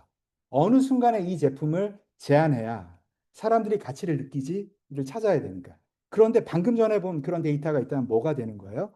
운전할 때, 다이어트 할 때, 근육 운동 후, 러닝 후 같은 상황들, 심지어 조금 그렇지만 뭐 항암 치료 중 또는 수유 중에도 안심하고 마실 수 있어요. 라고 하는 이야기를 통해서 공감 가는 크리에이티브 브랜딩을 할 수 있는 거죠. 즉, 소비자들의 구매 의사 결정이 이루어지는 그 순간으로 접근할 때 기업들은 두 가지 레이어를 뚫고 가야 돼요. 첫 번째는 우리 제품을 떠올리게 하는 멘탈의 레이어를 뚫고 들어가야 되고, 두 번째는 유통을 뚫고 들어가야 됩니다. 예를 들면 아까 피자를 보고 우리가 생각할 때 콜라가 필요해 하고, 근데 여러분들 머릿속에 빨간색이 떠오르신 분, 빨간색 캔이 떠오르신 분, 자, 파란색 캔이 떠오르신 분. 예. 이게 뭐죠? 한 사람은, 한쪽은 펩시의 로열티가 있는 사람이고 한 사람은 코카콜라의 로열티가 있는 거예요. 근데 여러분들 편의점에 딱 들어가는데 빨간 캔을 생각하고 갔더니 그 빨간 캔은 없어요. 그런데 거기서 그냥 파란 캔 잡고 먹는 사람이 많을까요? 돌아 나와서 다른 데 가는 사람이 많을까요? 불행히도 브랜더들이 바라는 건 뭐죠? 나가서 빨간 걸 찾아주길 원하잖아요. 근데 그런 사람은 극히 소수고요. 거기서 브랜드 체인지를 합니다. 그래서 뭐가 중요했어요, 예전엔? 유통 능력이 중요한 거예요. 유통 파워가 큰 우리나라의 대표적인 두 회사가 있어요. 유통계의 왕자 두 개. 어디죠? 롯데, 신세계. 그 두 회사는 유통이 엄청 강한 회사예요. 유통이 강하다는 걸 다른 말로 하면, 야, 너 이거 받고 싶어? 그럼 이것도 받아. 야, 너 이거 받고 싶어? 야, 그럼 그거 빼. 이게 되는 회사인 거예요. 그래서 지난 몇십 년간 우리나라 유통 전체를 사실 끌고 왔던 거라고요. 그런데 요즘에 그 두 회사 둘 다 좀 어렵죠. 뭐 제가 근거 없는 이야기가 아니라 뉴스만 봐도 그런 게 많이 나오잖아요. 왜 어려워졌을까요? 쿠팡이죠.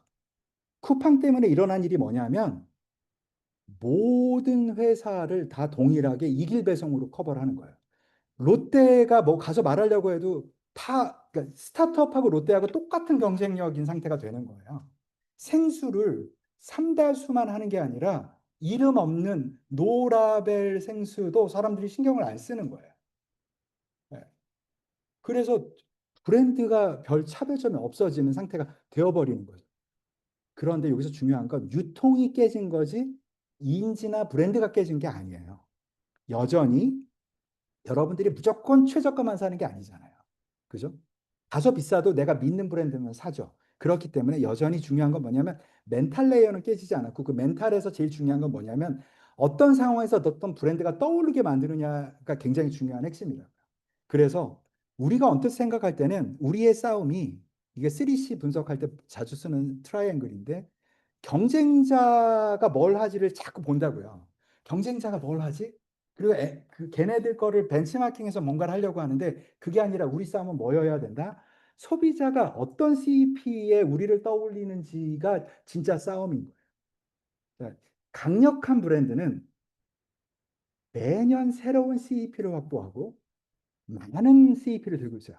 언더도그 브랜드는 하나, 두 개에서 변하지 않고 계속 거기에 머물러요. 이 이야기를 제가 왜 드리냐면 여러분들 지금 에너지 음료 하면 뭐가 떠오르십니까? 레드불 떠오르죠. 그다음 몬스터 같은 게 떠오르죠. 근데 원래 40년 전에는 지금 요때 시간 좀 나른하면 뭘 마셔야 되냐면 코카콜라를 마셨어야 돼요.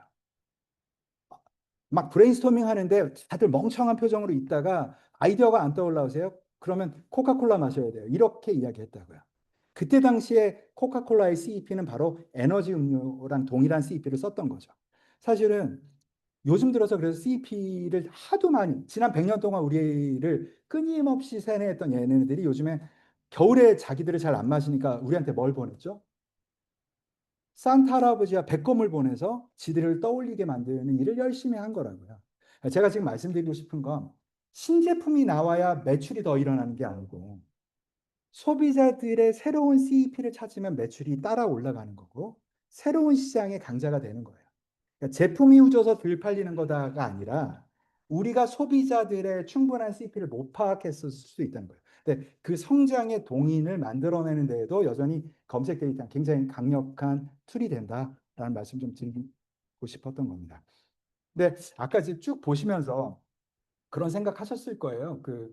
뭐다 좋은데 검색 데이터 분석하는 게 너무 쉽고 간단할 것 같지는 않잖아요. 상당한 노가다를 동반하는 일일 것 같잖아요. 그래서 어, 저희가 준비를 했습니다. 뭐냐면 리스닝 마인드가 아예 그냥 여러분들이 쓰시는 챗GPT에 들어가 버리도록 준비를 한 거죠. 그래서 리스닝 마인드를 사용을 만약 하시게 되면 저희가 드리는 API를 가지고 세팅을 하시면 여러분들이 쓰시는 챗GPT 안에서 요 분야의 주요 브랜드를 좀 찾아보고 최근 검색 동향이나 검색 경로 분석을 통해서 카테고리 엔트리 분석을 해봐. 뭐 이런 이야기를 던지면 이렇게 지가 알아서 데이터를 막 가져다가 자동 분석을 하는 거예요. 그래서 페르소나도 찾아주고 이야기를 하는 거예요. 그래서 나온 결과를 가지고 야 이건 어때 하고 또 물어보면 또 얘가 답을 하고 이런 식으로 가는 거죠.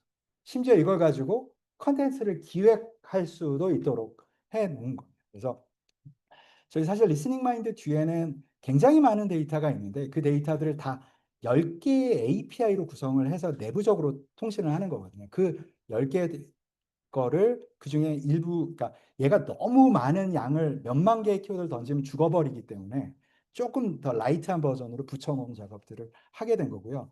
요게 이제 2주 정도 후면 공개가 될 예정입니다. 그래서 데이터 분석의 새로운 장이 열리는 게 아닌가라고 저는 그렇게 생각을 하고 있고요. 그 다음에 또 하나는 한국뿐만 아니라 이제 해외가 고민이신 분들도 많은 것 같아서 미국 데이터를 넣어 놓게 됐고요. 이제 일본과 한국뿐만 아니라 미국도 직접 이걸 가지고 이렇게 똑같이 분석을 하실 수 있도록 했습니다. 다만 미국 같은 경우에는 키워드가 아까 한국이 2억 개라고 했잖아요. 일본이 3억 개쯤 되는데 미국이 10억 개입니다. 그러니까 거기가 메이저리그 같은 곳이라 엄청난 키워드의 양을 보유하고 있는데 그중에 한 반절 정도를 가지고 일단 알파 시작을 하고요.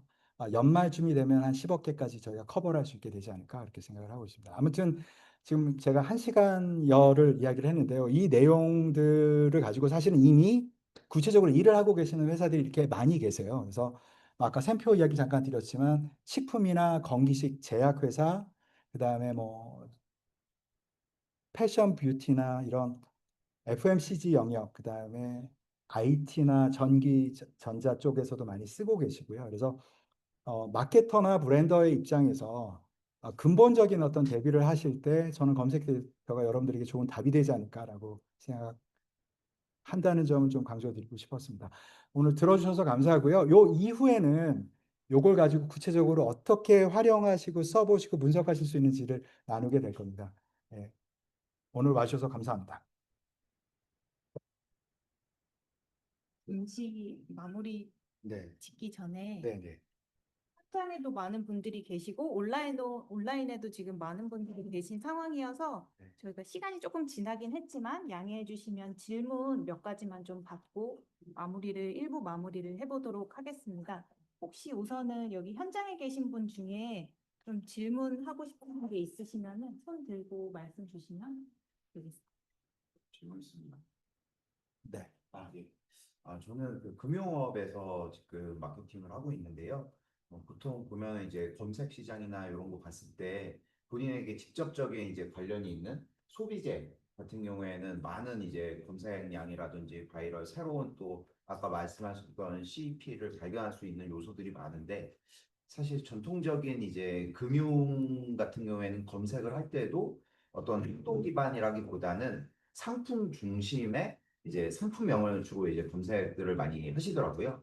요런 거 같은 경우에는 조금 더 이제 새롭게 뭔가 마케팅 소구 포인트나 이런 걸 잡고 싶은데 이런 배경 지식을 기반으로 해서 금융 쪽에는 어떻게 저 리스닝 마인드를 좀 활용할 수 있을지를 말씀해 주시면 너무 감사할 것 같습니다.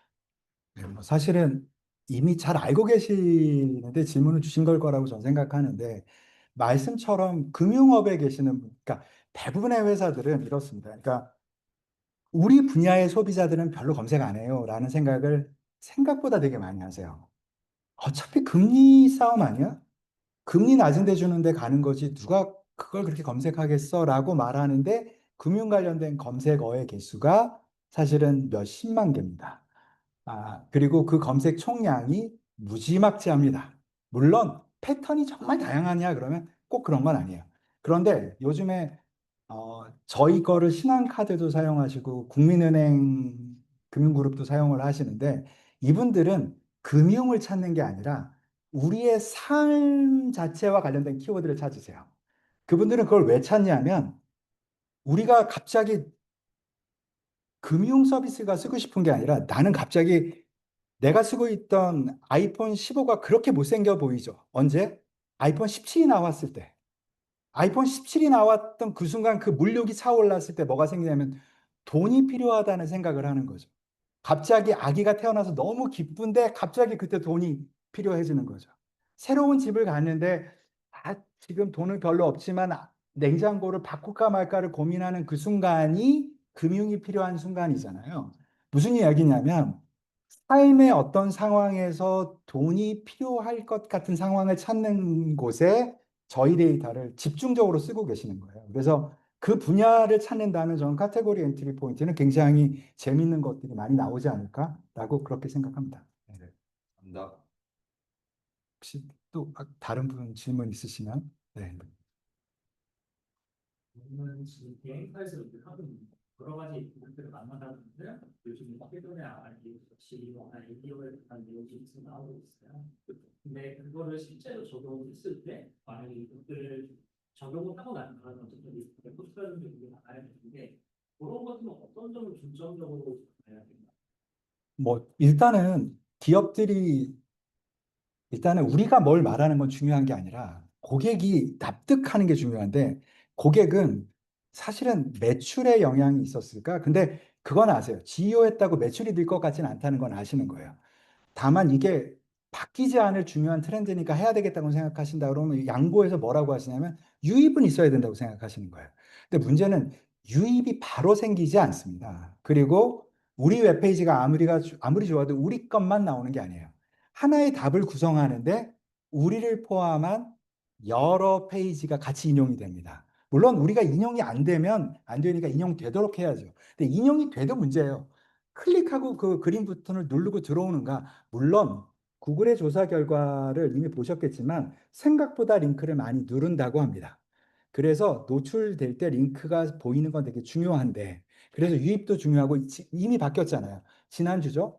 그 구글 서치 콘솔에 AI 오버뷰에서의 거를 트래킹할 수 있게 바뀌었고 지표를 바꾸고 있어요. 그래서 명확한 건 그게 중요한 지표다. 이제 제일 지표는 유입을 보시는 거가 중요하다.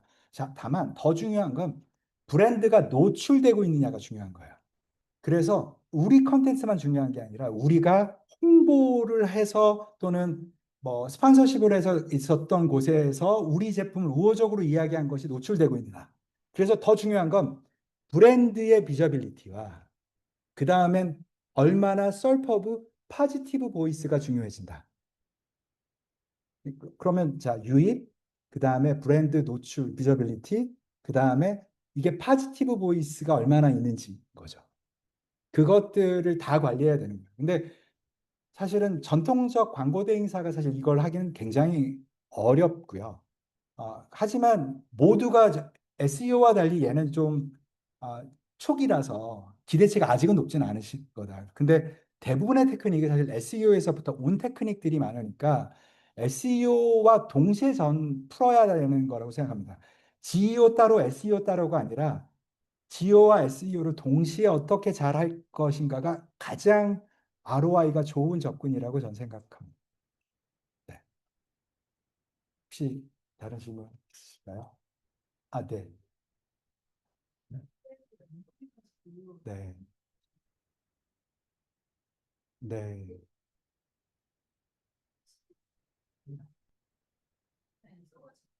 질문에서 마케팅에 대한 전략적인 인사이트나 팩트를 믿어드리고 있는 상황이다 보니까 일반적으로 그냥 ChatGPT를 썼을 때 리스닝 마인드 아이디어가 있는데 이걸 사용했을 때 어떤 차이가 있는지. 사실은 챗GPT도 굉장히 중요한 뉴스 아티클들을 다 읽고 또는 뭐 논문들을 다 읽은 상태에서 뭔가를 내기 때문에 얘가 물론 가끔 할루시네이션이 섞여 있다고 하더라도 전반적으로는 되게 신뢰가는 데이터를 주잖아요. 결과를 주잖아요. 그래서 그것들만 써도 충분하다고 생각하실 수 있지만 반대로 생각해 보면 그거 보고 우리가 50억짜리 투자를 결정할 수 있을까요? 우리가 그 결정을 하려면 지난 1년 동안 전년 대비 어느 정도의 검색량이 늘었고 페르소나가 실제로 남녀 구분으로 따지면 확실하게 우리가 생각하는 10대 후반이 압도적으로 검색을 많이 하고 있어. 20대 초반이 훨씬 검색을 많이 하고 있어 등의 근거가 될 정보가 필요한 거예요. 근데 저희 리스닝 마인드는 5,175만 명이 검색한 150억 번의 검색 데이터가 계속 붙어 있으니까 그걸 끄집어서 보여주고 있는 거예요. 그래서 그걸 가지고 근거로 삼아서 결론을 내는 거죠. 그러다 보니 저희 것과 그냥 이걸 안 쓴 챗GPT의 결과가 결론적으로 다른가? 아니요, 같을 수 있죠. 하지만 그거에 이르는 과정에서 사용된 근거는 저는 큰 결정은 그래서 그냥 챗GPT만 가지고 하기는 어렵다. 반드시 그건 또 다시 체크해보고 해야 되는데 저희 걸 사용하시면 그런 부분에서 완전히 달라질 수 있다라고 저희는 보는 겁니다. 그러면 시간 관계상 이제 온라인에 계신 분들이 미리 질문을 주신 것들이 있어서 그걸 보시고 한 2개 정도 올라간 답변 내용 읽어주시고 답변 부탁드리겠습니다. GEO가 잘 되고 있다는 것을 어떻게 측정할 수 있나요? SEO는 검색량이나 상위 노출 등으로 성과를 판단할 수 있을 텐데 GEO는 무엇으로 판단할 수 있을까요? 사실 GEO도 가장 중요한 거는 우리 웹사이트가 우리가 관리하고 있는 웹사이트가 노출되고 있는가 또는 우리가 관리하고 있는 홍보 매체에 우리가 보낸 온드 메시지들이 노출되고 있는가를 찾는 거죠. 비저빌리티 체크를 하는 게 가장 기본입니다. 근데 그걸 위한 툴들은 사실 해외에는 존재 이미 하고요. 국내에도 일부지만 존재를 하거든요. 하지만 여기서 중요한 건 무슨 질의를 했을 때 노출이 되고 있는지를 찾는 게 되게 중요하거든요. 그래서 그 질의를 아까 말씀드린 것처럼 이 임베딩된 공간에서의 질문이기 때문에 하나의 질문이 아니라 연관된 질문들을 이렇게 그룹으로 묶었을 때 각 질문 그룹에 대해서 우리가 어떻게 노출되고 있는지를 계속 봐야 한다는 말씀을 드리고요. 이게 저희는 한 1년 반쯤 됐거든요. GEO 전문적으로 실제로 페인 고객에게 GEO 서비스를 제공한 지가. 근데 굉장히 시작되는 영역이어서 많은 것들이 변해가고 있습니다. 그래서 무엇이 이거야라고 말하는 건 오히려 위험하고요. 왜 이런 AI에 이런 기술이 왜 도입이 됐지? 왜 이런 변화가 생겼는지 그 뒤에 있는 걸 이해를 하셔야 돼요. 그래서 결국은 진짜 그 사람의 의도를 맞추려고 하는 쪽으로 가고 있다는 기본 이해 하에서 시책이나 어떤 KPI를 정하셔야 된다. 그런 말씀 좀 드리고 싶습니다.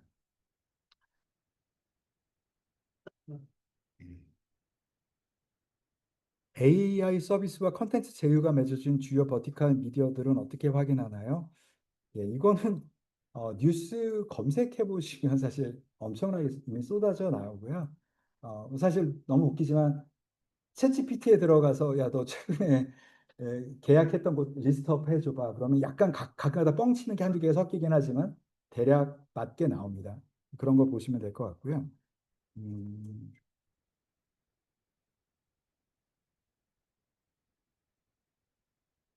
예, 이건 마지막에 하고요. 잠깐.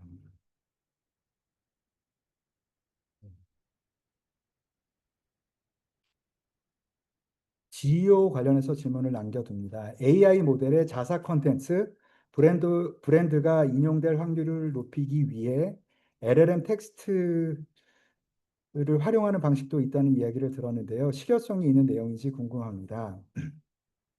이건 무조건 해야 되는 일입니다. 그러니까 사실은 로봇을 막는다라고 하는 텍스트 파일을 두지 않으셨으면 사실은 크롤러들이 들어와서 대부분 가져가거든요. 근데 이제 최근 들어서는 SEO 때문에 준비해 놓으셨던 로봇 텍스트 안에다가 그 우리가 알고 있는 대부분의 생성형 AI들의 보트를 오픈한다고 다 적시해 두시면 어, 대부분 우리가 열어놓은 디렉토리의 컨텐츠는 가져갑니다. 그래서 요거는 사실 SEO에 준해서 하시면 돼요. 자, 테크니컬 SEO에서 필요하다고 했던 대부분의 것은 여기에서도 중요하다라고 말씀드려도 과언이 아니다. 그래서 이것만 좀 기억하셨으면 좋겠어요. SEO 업자들 하는 말 들으실 필요 없어요. 자, 그렇게 말씀하시는 분을 믿을 필요 없다고 생각해요. 왜냐하면 SEO가 원래 없던 곳에서 GEO가 태어난 게 아니라 GEO 하시던 분들이 다 이전 다 SEO 하시던 분들이에요. 그게 해외는 다 그렇게 돼 있습니다. 근데 그거에 이게 없는데 그냥 GEO를 뭔가 다른 것처럼 이야기하는 게 오히려 위험할 수 있다. 이런 말씀 좀 드리고 싶습니다. 마지막으로 리스닝 마인드의 GEO 관련 고객께서는 어떤 부분들을 가장 만족하고 계신가요? 단순 노출 빈도 수만을 기대했던 다른 선택지나 패키지도 많았을 텐데 싶어서 여쭤봅니다. 아주 솔직한 이야기를 드리면 GEO 성과를 보장하는 툴이라는 건 존재하지 않습니다. 있으면 저한테 가져와 주시면 좋겠어요. 그런 거 없어요. 아까도 말씀드렸지만 생성형 AI가 답을 만드는 과정에 대해서 오늘 이야기 드렸잖아요.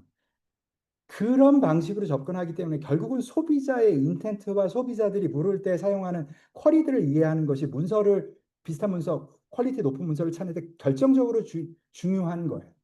그러기 때문에 사실 리스닝 마인드는 오직 그 부분에 집중한 툴이잖아요. 그래서 그것들과 같은 발상으로 저희가 고객들을 계속 컨설팅해 왔기 때문에 고객들은 당연히 저희가 하는 말이 정말 맞다고 생각하시고 꾸준히 성과를 내왔습니다. 당연히 그 성과는 노출에서의 성과, 유입에서의 성과 모두 다 얻었고요. 당연히 제가 아까 1년 반 말씀드렸는데 작년부터 시작해온 이런 것들 통해서 고객들이 당연히 재계약하는 게 컨설팅 회사의 제일 중요한 증거 아닐까요? 저희는 계속 이 일들을 해온 고객들은 당연히 계속 해오셨거든요. 그러니까 저는 저희가 하고 있는 방식이 맞다고 감히 자신 있게 말씀드릴 수 있는 것 같습니다. 예. 그리고 뭐 사실은 이게 GEO만 보는 게 아니에요. 마케터가 GEO만 합니까? 그런 거 아니잖아요.